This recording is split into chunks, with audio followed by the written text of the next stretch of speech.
Conference, or CPAC, is taking place in Orlando, Florida.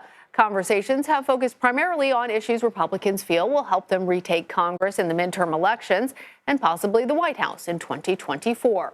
There's also been plenty of criticism of President Biden, and former President Trump is headlining the conference Saturday night.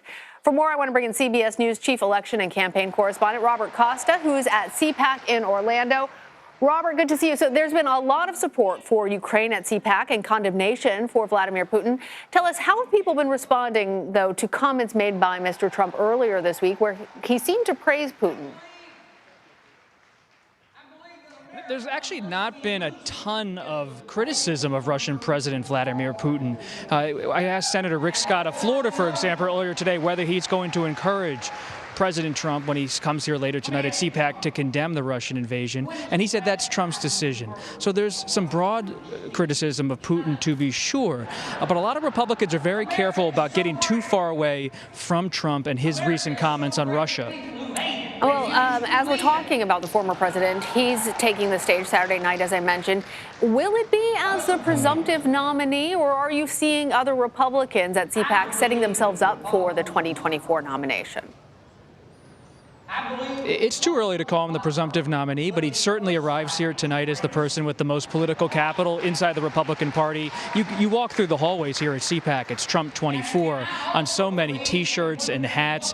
But Ron DeSantis, the Florida governor, has a lot of support as well. You see people talking, activists, party officials saying he could be a new face. But there are so many new faces on the Republican scene that we've spoken to in recent days here, like Senator Hawley, Senator Ted Cruz of Texas, Senator Hawley's from Missouri, former Secretary of State Mike Pompeo.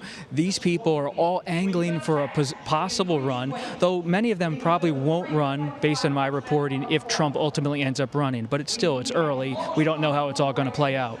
Robert, I also have to talk to you about a conversation that you had with Congresswoman Marjorie Taylor Greene after she spoke at an event organized by Nick Fuentes, who's identified as a white supremacist by the Anti-Defamation League, the Southern Poverty Law Center, the DOJ. Let's listen to part of your exchange. I do not know Nick Fuentes. I've never heard him speak. I've never seen a video. I don't know what his views are, so I'm not aligned with anything that may be controversial. What I can tell you is I went to his event last night to address his very large following, because that is it's a very young following, and it's a generation I'm extremely concerned about. It's a white nationalist group. Excuse me a minute. I'll tell you exactly why I went. I went to talk to them about America First policies, and I talked to them about what's important for our country going forward.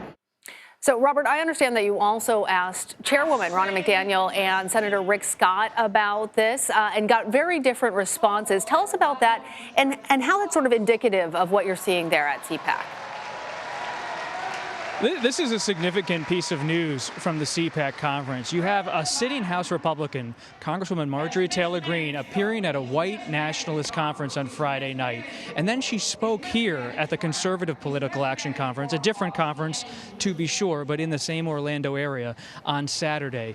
Top Republicans like RNC Chair Ronna Romney McDaniel, she said she hadn't heard about the comments, wouldn't answer CBS News' question about it. Senator Rick Scott of Florida, who runs the NRSC, the Senate GOP's campaign arm, he says he doesn't agree with the comments, disavows her.